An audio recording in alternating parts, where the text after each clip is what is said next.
What is up, guys? It is MonkianAround from Troikality, and on September 6th, Destiny 2 was finally released, and I've been enjoying my time playing it, I'll be honest. Well, I just wanted in this video to talk about my overall impressions of the game, and just tell you what I think is good and bad about Destiny 2 as a whole. If you haven't bought it, maybe you should consider some of these things. But before I move on, there are going to be some clips of story spoilers, so just be wary of that. If you aren't wanting to see any spoilers, click away from the video. But if you don't care, keep watching and you'll hear my overall impressions of Destiny 2. So I hope you guys enjoy the rest of the video.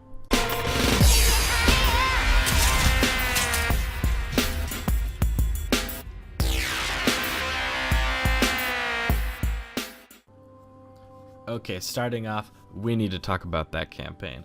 So I loved that when I first started up Destiny 2 that I saw little images of all the things I had accomplished in Destiny 1. I know that not every player who's played Destiny 2 played Destiny 1, but seeing those was like, it warmed my heart, guys. I'll be honest. Like, it was great fan service, and I just thought that that was amazing to see. Like, it showed that, like, oh yeah, I accomplished all these things and now I'm moving forward in this universe. Now, in terms of the campaign itself, I thought the story had a great beginning. It was great at illustrating, like, holy crap, everything that you would learn to love, that it was your safe haven, is now just gone and destroyed.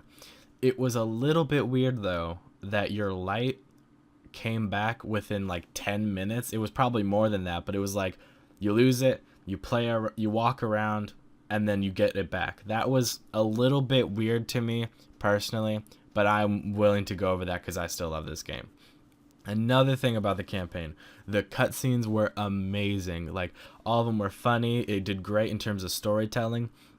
But in terms of the story as a whole, it was a little bit weird towards the end. Because if you don't already know, you go to each planet, and there's going to be a new member of the Vanguard there. Well, not a new member, but the members of the Vanguard. And so you play Zavala, and you know, he's going great. Like, you're learning all this stuff about him, and like how he just is broken inside. But then you go to Cade, and he's just doing his own thing. He doesn't seem like he actually cares. He just happened to have gone to this planet. And then Ikora, she seemed like she cared, but it felt in terms of story, by the time you got to Ikora, they were just kind of phoning it in terms of story.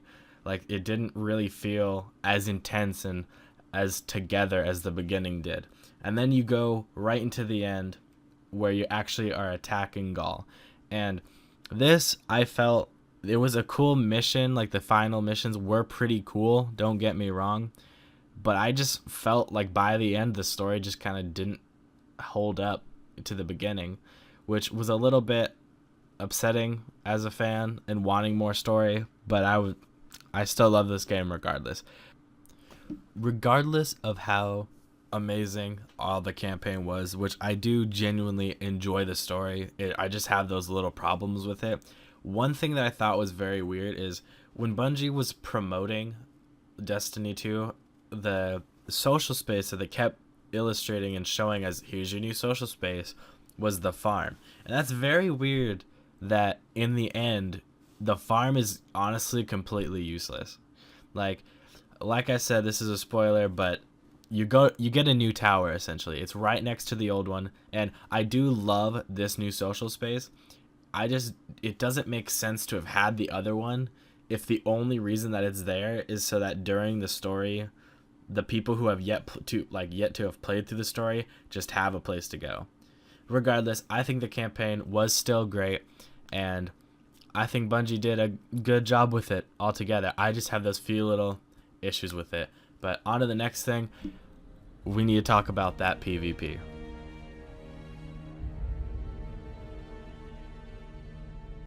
In regards to PvP, I enjoy when I play player versus player, don't get me wrong. I just don't go out of my way to play it a lot. I would definitely rather play PvE, but honestly, that's just what I prefer to do.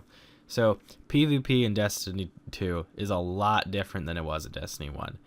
And personally, I think it's kind of for the worst. Like, 4v4, I was skeptical on that change. Just in the regards to the fact that it's a lot less people, a lot less can happen, and it's much more slower paced than I think was intended. And also another big problem that I've faced so far in PvP is that people are just grouped together and then they just destroy everyone. It's not about like being able to go out on your own and like do as you please in PvP and just like, you know, be able to kill someone and not be worried about the whole entire team being there with them. And that I personally see as a problem. Others might, but that's just an issue I have with it.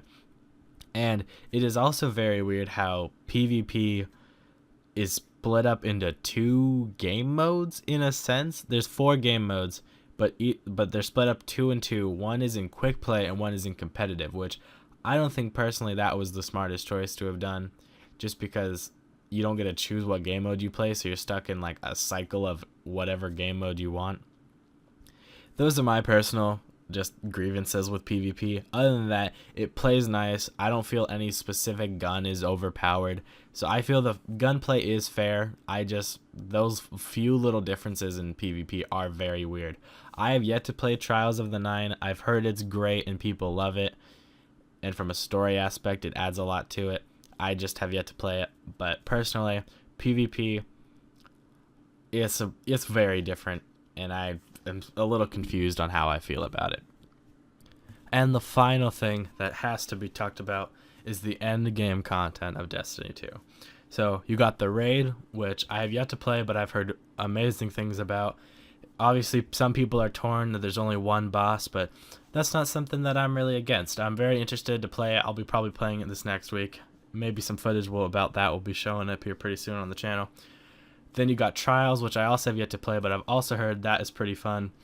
I have yet to play that, and just like with the raid, I've heard only great things. But one thing that does need to be changed with the end game content is the fact that you have to almost, with all of your exotic weapon quests, you have to almost hold them off to even level up and like get farther even for some of the end game content, which is insane to me that that's the way that you've got to do things. But Bungie has their game and they'll do what they want with it. And like, say for example the Nightfall in my opinion is just terrible. In my eyes, at least because of playing Destiny 1, a Nightfall is supposed to be a much more difficult strike that requires more of you, whether in terms of like skill and knowing how to handle the situation, or just being like a better player, and it's going to be a harder time. I do not like that this Nightfall was all about being able to run through the strike. It's like Bungie put in all this time to make a strike fun and amazing, and it's like, yeah, just run through most of it. Like, see how little you can do of this strike. And to me, that is pretty dumb, personally. So that is pretty much all of my personal impressions of the game so far. And I know I've had a good amount of negative things to say throughout this video, but I want one thing to be clear. I do love Destiny 2. I was a big fan of Destiny 1, and I love like almost like everything that Bungie has ever created. But I do have my problems with it, and a lot of things do need to be fixed for this game to be as great as I want it to be and I see it to be. So thank you all for watching. If you're new to the channel, please subscribe. It will really help us out for all the support that we get, and hopefully we'll see you guys next time.